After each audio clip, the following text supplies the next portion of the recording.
Olá, seja muito bem-vindo ao HealthCast BR, que hoje vai falar sobre os cuidados com o recém-nascido. E sobre esse assunto, a gente conversa novamente com o nosso doutor Flauber Santos Filho, ele que é pediatra. Seja muito bem-vindo, doutor. Como O- vai? Olá, Roberta. Mais uma vez, agradeço muito a oportunidade de estar aqui com vocês, compartilhando essas informações para as mamães e para os papais. Isso aí, quem tiver dúvida com seus pequenos, é só maratonar aqui com a gente que o doutor Flauber responde tudo. E a gente conversa também com ela, Tatiana Lima, ela que é gerente de qualidade do CS Group, que coordena as casas de saúde da Baixada Santista e o H-Sampa em São Paulo. Tati, seja sempre muito bem-vinda. Como vai? Olá, muito obrigada. Vamos falar então um pouquinho sobre a questão dos nossos pequenos, que às vezes causa até algumas divergências, né, doutor? Vamos falar primeiro sobre o sono, que eu acho que é o principal desafio das mães quando vem aquele pacotinho lindo e maravilhoso que não dorme. Como garantir um sono de qualidade para a mãe e para o bebê e o que é considerado normal e aceitável nessa fase, doutor? Perfeito. Bom, o sono, ele é uma questão que é extremamente difícil de lidar nos primeiros meses de vida, tá? O que que é importante aí de uma maneira geral, tá? É uma questão de expectativa e realidade, tá? Cada criança tem o seu modo, né? Seu jeitinho. Cada criança tem a frequência com que dorme e acorda. Então varia muito de criança a criança, tá? Mas só para você ter uma ideia geral do que a gente considera normal, tá? Habitualmente, um bebê no primeiro, segundo mês de vida, ele dorme em torno de 20 horas por dia, tá? Então ele fica acordado 4 horas. Então, basicamente, o período que ele está acordado é um período que ele está acordado mamando e aí depois ele volta a dormir. À medida que vai crescendo, o tempo de sono diminui, tá? Mas aí no primeiro mês de vida, a grande parte do dia o bebê está dormindo. Outra questão que é importante é que é muito comum, né, nesse primeiro mês de vida, primeiros 2 meses de vida, o bebê mamar com uma frequência maior, né? Então, o que que a gente considera habitual, né? É o bebê ele mamar a cada 3 horas, tá? E aí, o que que é importante? A gente considera a cada 3 horas do início de uma mamada para outra. Então, vamos lá.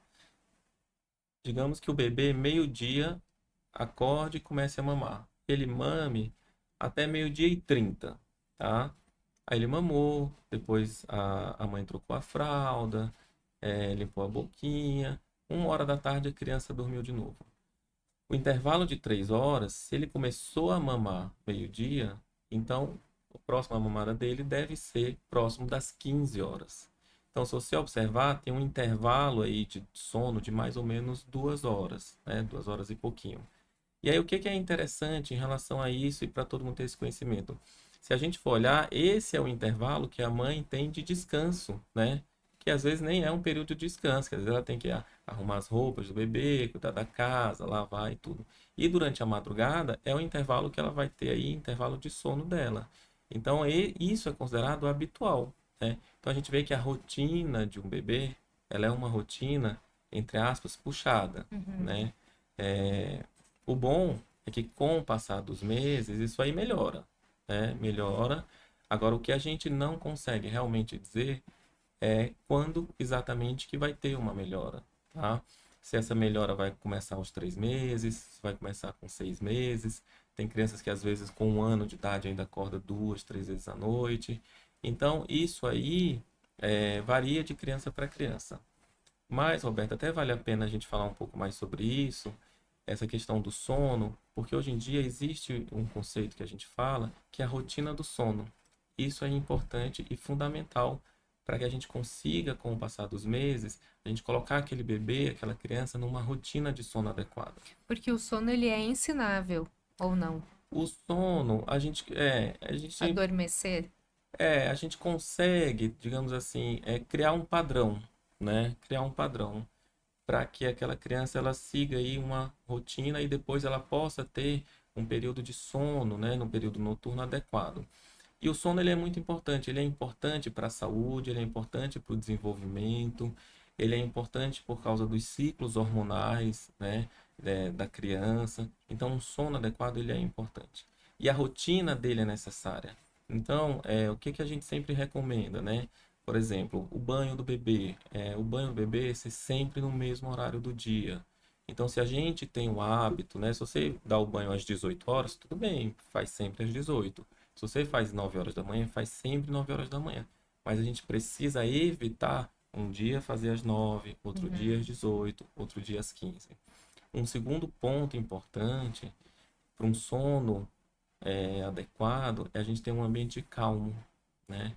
Então a gente sempre recomenda no final do dia, né, na casa, deixar a casa tranquila, pouco barulho, as luzes desligadas, né? Quando entrar no quarto do bebê, mesmo que ele esteja chorando, evitar acender as luzes, evitar essa manipulação, esse estímulo excessivo, porque aí o bebê ele tem um despertar maior e aí depois ele até demora mais a dormir e isso vai fazendo com que ele não tenha a rotina. Então, a rotina do sono, um ambiente silencioso, um ambiente calmo no período da noite, isso tudo aí, com o passar das semanas, vai fazendo com que o ritmo de sono do bebê se torne melhor, se torne mais adequado. Algumas crianças, né, a partir dos 3 meses, 4 meses, elas começam a adquirir essa rotina e o período de sono noturno se torna maior. Então, às vezes, são crianças que dormem no período da noite, um período mais longo, de Uhum. 5, 6 horas, sem despertar. E não precisa acordar para amamentar nos primeiros meses?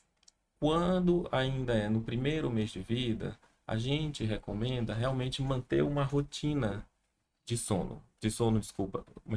A gente recomenda no primeiro mês manter uma rotina de amamentação para garantir o ganho de peso adequado, tá Tá. bom? Então é importante, se a criança passar um intervalo mais longo, né, sem mamar, realmente a gente recomenda despertar a criança e fazer a amamentação. À medida que a criança cresce, fica um pouquinho mais velha, tá ganhando peso adequadamente, a gente começa a ser mais flexível em relação a esse intervalo Uhum. tanto para conforto da criança como até conforto da mãe. Então, principalmente durante as madrugadas, a gente fala, a criança ganha bem peso, tá mamando bem, tá tudo bem. A gente fala, ó, se ela dormir mais do que 3 horas, 4, 5 horas, tudo bem, não tem problema. Se isso não interferir no ganho de peso, a gente flexibiliza de maneira tranquila. Você dormia bem, Tati?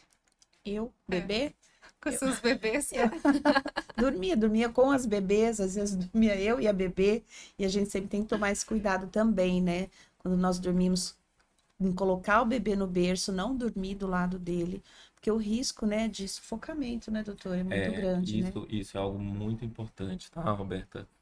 Faz parte da rotina e do bom hábito em relação ao sono do bebê, que o bebê não durma na cama com os pais, tá? Em nenhuma hipótese, tá bem? O ideal é realmente o bebê ter um quarto onde ele No seu durma lugar. separado dos pais. Esse é o ideal, tá? A gente sabe que o primeiro mês, segundo mês de vida é extremamente cansativo, essa rotina de pegar o bebê, colocar para mamar, dormir de novo. Então, algumas famílias, né, colocam o berço próximo, né, no mesmo quarto, mas um berço próximo da cama e o bebê dorme ali. Tudo bem, isso aí é algo tranquilo e algo que a gente entende com naturalidade. Mas assim que esse bebê cresce, o ideal é ele ir para o quarto dele. Agora, dormir na cama com os pais, isso em Isso. hipótese alguma, tá? É um risco para o bebê, né? Em relação a sufocamento, algum trauma, queda da cama, alguma coisa assim.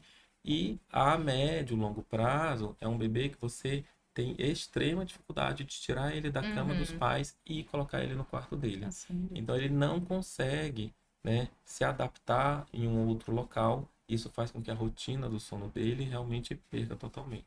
Agora, doutora, ainda falando sobre essa questão de sono, né? Eu tive muita dificuldade para ensinar minha primeira filha a dormir. Eu li todos os livros que me mandavam. Teve um que eu nunca coloquei em prática, que é o tal do Nana Nenê, porque eu não conseguia ver a criança chorar. Achava um absurdo deixar a criança chorando. Aliás, nem sei se ainda é prática isso, mas eu acho muito triste deixar um bebê chorando lá sozinho no quarto. Eu não tinha condições, parecia uma avó, não parecia a mãe, né? Ficava com a criança. Hoje, quais são as dicas? Porque a gente sabe que a medicina ela evolui, né? E o que a minha avó fazia, a minha mãe já não fazia, o que a minha mãe fazia eu não fiz, e agora tudo já mudou. Hoje existe uma posição adequada para colocar o recém-nascido para dormir? E a Sim, gente deixa ele chorando ou não? Bom, vamos lá. Para muitas coisas não vai existir uma fórmula mágica, né? Cada bebê responde a uma situação de um jeito, tá bom? Em termos, ainda falando um pouco do sono, existem algumas dicas, né? Além da questão do horário, do quarto, barulho, né? Existe hoje a questão do ruído branco, que também é uma maneira, né, Sim. de deixar o bebê mais calmo, né? Às vezes coloca um som ali que simula que a gente fala ruído branco, que ajuda a acalmar, tá bom? Em relação a deixar o bebê chorando, isso é controverso, né? Mas de uma maneira geral, o que que a gente recomenda? É comum o bebê durante a noite ele resmungar, ele fazer algum choro breve. Nessas situações, tentar evitar pegar a criança, tirar do berço, deixar ela quieta ali. A maioria das vezes, aquele choro breve ali, a criança vai se acalmar sozinha e vai continuar o sono dela. Às vezes a gente pega a criança no colo e a gente desperta ela. Agora, claro, aquele choro intenso, que a criança chora ali mais do que 2 ou 3 minutos, sem se acalmar, aí realmente dificilmente ela vai se Conseguir se consolar regular sozinha. sozinha, exatamente, tá bom? Em relação à posição de dormir, sim, hoje em dia a recomendação é a criança dormir de barriguinha para cima, tá? Tem um quadro, né, uma situação que chama morte súbita do lactente, que é algo extremamente preocupante, né? E aí os estudos ao longo dos anos mostraram isso, que dormir de barriga para cima é a maneira mais segura de evitar essa situação, né, esse risco, tá? E aí, em geral, a gente recomenda dormir de barriga para cima e, se possível, a cabeceira um pouquinho inclinada, porque também é muito comum os recém-nascidos, bebês pequenos, ter um pouco de refluxo, né, regurgitação. Então, levar um pouquinho a cabeceira também ajuda nesse sentido. Travesseiro, não. Travesseiro não, tá? A gente não recomenda num bebê recém-nascido nem travesseiro, né? E nem aquelas almofadinhas, né? Na lateral dos Laterais. berços, tá? Hum, Isso hoje em dia a gente não recomenda tá mais, vendo como mudou? exato, pelo risco de sufocamento, tá? E a Tá. gente achava bonito colocar É, aquilo porque é em volta proteger do para não bater berço, a né? cabeça na madeira. Exato. Melhor que bata a cabeça na madeira. É bonito, é lindo, Não usa mas mais. infelizmente aí o É passar um dos anos risco. mostrou pra gente que existem alguns riscos.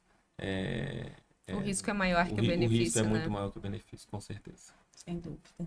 Eu coloquei nas minhas filhas, elas tiveram um bercinho e ele tinha já conseguia levantar a cabeceira dele e colocava 30 graus, então depois que elas mamavam, às vezes a gente espera um pouquinho, né, a criança Exato. arrotar, e aí depois eu colocava elas no berço, só que eu colocava elas de lado, na época a recomendação É, era colocar viradinha, né, mas eu sempre deixei levantada a 30 graus pela questão do refluxo sim. mesmo.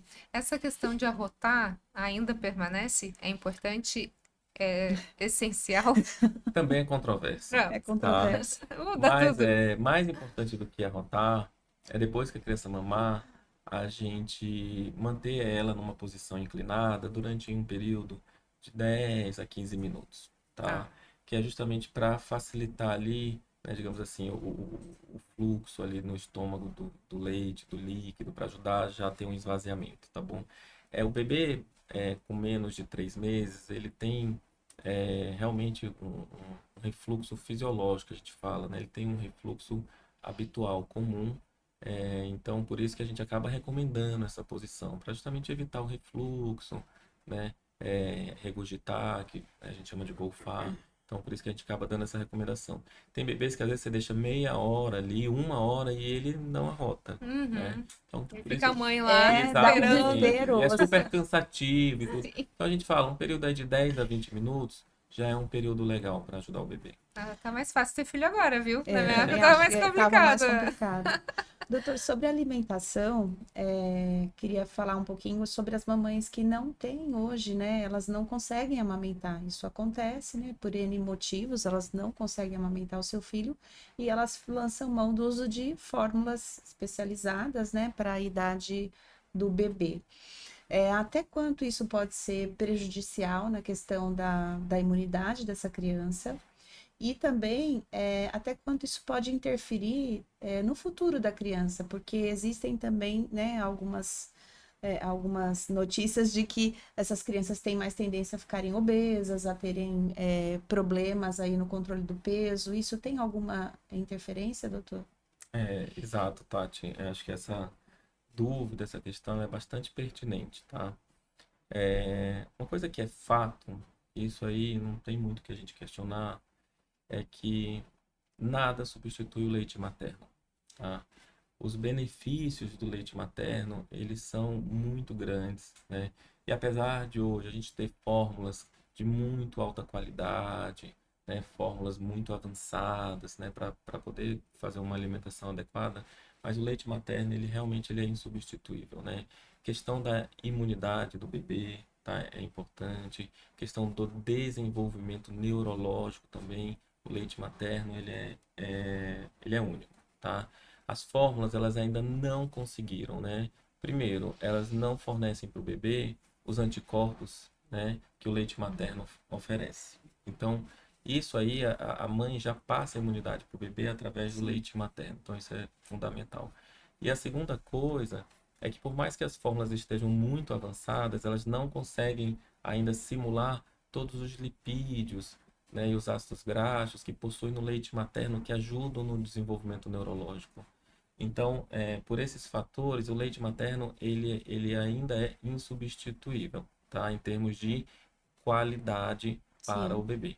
É claro que existem situações, existem mamães que por diversos motivos não puderam amamentar, né? sim, Nesses casos, né, o uso da fórmula é a opção, né? E é uma opção segura, é uma opção que vai trazer benefício para o bebê, com certeza, né? Vai trazer um bom desenvolvimento, embora não seja como leite materno. É, tem alguns pontos que o aleitamento materno, a gente sabe que a médio e longo prazo, né, fazendo um comparativo com crianças que não receberam leite materno, que são também comprovados e inquestionáveis. Então a gente sabe, por exemplo, que uma criança que recebeu aleitamento materno exclusivo até os 6 meses, ela tem uma menor chance de obesidade, né, tanto na infância como na vida adulta, menor risco de hipertensão, menor risco de doenças cardiovasculares, né? Então, tudo isso são benefícios do leite materno que são comprovados, né? Por isso que hoje, né, apesar da facilidade das fórmulas, né, o avanço que se tem nessa área, o leite materno, a gente ainda fala que ele é um alimento único, completo, Alimento né? ouro, né? completo. Completo. Agora, no caso da mãe que de repente por algum motivo não tem o leite, ela pode usar o banco de leite? É seguro? Hoje em dia, né, a gente não vê como uma prática rotineira, né, a gente não vê essa disponibilidade de banco de leite, Uhum. tá bom? O que existe hoje, na verdade, são os bancos de leites dentro dos hospitais, no sentido que para alguma criança que está internada, né, que ela não consegue receber o leite por via oral, aí a própria mãe vai no banco de leite, tira o leite, ele ali é armazenado e processado de maneira segura, para que o seu bebê, né, o seu próprio bebê receba por uma sonda ou por algum outro método, tá bom? Mas hoje em dia, né, o bebê está em casa, a mãe não consegue dar de mamar, e aí utilizar um banco de leite, isso é algo que a gente não vê mais Não, acontecer, não tá? faz. Pra gente fechar aqui, doutor, banho. Banho, às vezes, né? Sempre o primeiro banho vai pela avó, né? Me ajuda, segura, vai escorregar, enfim. Agora a gente já vê os casais ali segurando, virando, trazendo. Tem dica para dar o primeiro banho? O banho ele é prática, né? É como trocar a fralda, né? É prática. À medida que você vai fazendo, vai realizando, vai se tornando ali mais rotineiro, né? Tem que ter alguns cuidados em relação ao banho, que é em relação à segurança, né? Então tem que ter uma banheira adequada, uma banheira segura, né? Um ambiente também seguro, né? Então isso é fundamental. As dicas são temperatura, né? A água não pode estar muito quente, né? Então a dica, existem os termômetros, né, que são maneiras Sim. práticas, né, de você colocar ali, você ver se a água está em temperatura ou não. E a outra maneira realmente é a gente acabar encostando a mão, o pulso, e a gente sentir ali. Se aquela água para a gente estiver quente, então naturalmente para o Uhum. bebê vai estar quente, tá? O segundo ponto, apesar de ser uma delícia, né, ficar ali com o bebê, dar banho, brinca, mas o banho ele precisa ser rápido, tá? Porque quanto mais demorado o banho, mais a gente acaba tirando as camadas de proteção da pele. Então o banho ele precisa ser rápido, tá bom? Idealmente, aí no primeiro mês de vida, segundo mês de vida, é utilizar os sabonetes, shampoos neutros, né? A gente sabe que existem hoje diversas marcas e tudo, né? Mas os shampoos, né, que estão com pH dentro aí da neutralidade e, idealmente, evitar qualquer tipo de produto que tenha algum cheiro Sim. forte, alguma coisa nesse sentido, tá bom? E ali o restante é a prática do dia a dia, né? Tem pessoas que gostam de começar passando, digamos assim, um sabonete ou shampoo na cabeça e depois vai para o corpo. Tem pessoas que preferem o corpo. Isso aí vai da rotina de cada pessoa. Proteger o ouvido? O ouvido, a gente não coloca nenhum objeto no ouvido, a gente acaba protegendo o ouvido, evitando mergulhar o bebê Uhum. e cuidado, né, na hora de o bebê estar de lado, alguma coisa, evitar que o ouvido fique dentro da água, tá bom? E claro, importante, acabou o banho, é secar o bebê por inteiro, inclusive atrás das orelhinhas, né, nas dobrinhas, que às vezes a gente não seca e aí a gente começa a ver aparecer ali algumas irritações. Mais alguma coisa, Eu Tati? quero perguntar sobre a exposição dos bebês às telas hoje, né? A gente acaba lançando mão também do uso das telas muitas vezes para acalmar a criança, põe aquela musiquinha com o desenho para ela assistir, ou você vai dar às vezes uma papinha para o bebê e aí ele fica mais concentrado no desenho e aí ele come a papinha. Isso é o que muitas mães fazem hoje. Mas quais são? A gente sabe que as telas não trazem, né? Hoje a gente já fala muito nisso sobre os malefícios, mas o quanto isso é realmente, o quanto isso é benéfico ou maléfico para a criança, pelo menos nessa primeira idade dela, né? De Sim, claro. bebê até 2 anos, 3 anos. Tati, a gente sabe que hoje é muito difícil evitar, né, a exposição das crianças, né, em relação às tecnologias, né? A gente sabe que isso é difícil. Porém, a recomendação que a gente dá para todas as famílias é que até os 2 anos o uso de tela seja realmente evitado, tá? O ideal é ser zero tela até os 2 anos. Infelizmente, a gente tem visto, né, principalmente na internet, alguns influencers, né, que acabam fazendo alguns comentários, dando algumas opiniões em relação ao uso de telas, né? Então, recentemente eu vi uma influencer falar na internet que ela sabe o que é melhor para o filho dela e que ela, né, e que o uso de tela ela que define se é bom ou não é para o filho dela, né? Claro que cada mãe define o que acha que é melhor para o seu filho, mas existem as coisas que são recomendações formais. Então, a recomendação hoje é zero tela até 2 anos. A gente sabe que o uso de tela, né, tem uma influência muito grande em relação à interação social, tá, da criança, em relação aos hábitos de sono, hábitos alimentares, interfere muito. Cada vez saem mais trabalhos mostrando que mesmo as crianças maiores de 2 anos que usam tela por tempo prolongado, aumenta a irritação, aumenta a agressividade, né? A criança tem uma baixa tolerância, né, às frustrações e contrariedades, justamente pelo hábito de estar usando um celular, de ver um desenho, né? Antigamente, né, isso eu dou sempre como exemplo. Antigamente, vamos lá, 15, 20 anos atrás, uma criança ela assistia um desenho que durava 30 minutos, 40 minutos, Uhum. né? Assistia um desenho da Disney. Hoje as crianças veem desenhos no YouTube que duram 3 minutos, 5 Verdade. minutos. Então o que acontece? Deu 3 minutos, acabou o desenho, ou ela cansou e ela passa para o próximo. Então não existe mais aquela questão de conhecer o início, o meio e fim. Não Quando não consegue. faz mais de uma coisa ao mesmo tempo, né? Exatamente. Não consegue esperar acabar um desenho para ver o outro. Exato. Hoje é tudo muito instantâneo, tudo muito imediato, né? Ou aceleram, né? Ou Colocam acelera, para passar mais exatamente. rápido. Então, isso hoje são coisas que são fatos, tá? São fatos. Assim, eu sempre gosto de me dar como exemplo, né? Eu tenho 3 filhos, né? O quarto está a caminho. Muito Parabéns. obrigado. Parabéns, papai. E eu tenho 2 filhos, os mais velhos, né? Tem 5, né? Quase 6. E a outra tem 4 anos. Eles gostam de ver desenho e tudo. O que que a gente percebe, e pra gente, né? Como pais é muito nítido, né? À medida que eles ficam mais tempo vendo desenho, a gente percebe uma mudança no comportamento. Eles ficam mais irritados, né? A gente quer fazer alguma coisa com eles, quer brincar, a gente vê que eles ficam irritados, que não querem. Então, o que que a gente acaba fazendo? A gente acaba reduzindo o tempo de tela e algumas vezes até realmente tirando totalmente tela aí durante um período de tempo e a gente vê a mudança de comportamento, né? Como eles se tornam mais comunicativos, mais interativos, mais alegres. Então, isso hoje é realmente algo que a gente olha com bastante atenção e a gente pede aí às famílias bastante cautela. Doutora, o senhor falou uma coisa interessante que eu tenho uma colega que ela é psicóloga e ela trabalha com adolescentes. E ela estava me contando que as tarefas que ela dá para os adolescentes hoje, ela falou, a última tarefa que eu dei para um adolescente é que ele assistisse um filme de 20 minutos inteiro. E não Porque ele não conseguem. conseguia sem acelerar e assistir até o fim. E para ele anotar o que ele tinha visto no filme, para ele me trazer. Eu falei, e eles conseguem? Ela falou, a grande maioria não.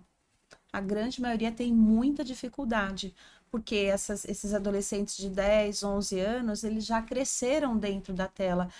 Tem se falado muito nesse assunto, acho que de uns anos para cá. Quando começou, também não tinha muita regra.